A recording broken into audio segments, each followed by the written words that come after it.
ఒక నిశ్శబ్ద గ్రామంలో రాజ్ అనే వినయంగా ఉన్న రైతు జీవించేవాడు.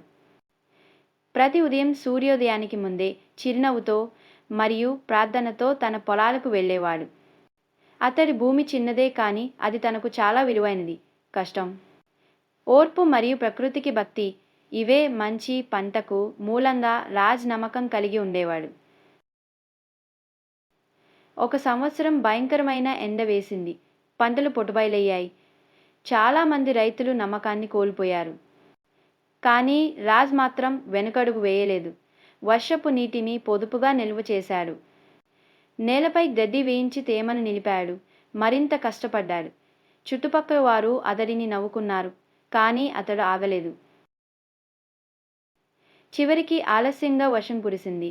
రాజ్ పొలాలు మళ్లీ ఆకుపచ్చగా మారాయి. అతడి చిన్న పంట కుటుంబానికి సరిపోయిందేగాక కొందరు పొరుగువారిని కూడా ఆదుకుంది. ఇప్పుడు గ్రామస్తులు అతడిని గౌరవించసాగారు.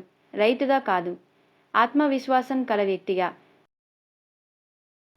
రాజ్ నిరూపించాడు, విశ్వాసం మరియు పట్టుదలతో రాళ్ల నేలలోనూ బంగారం పండించవచ్చు.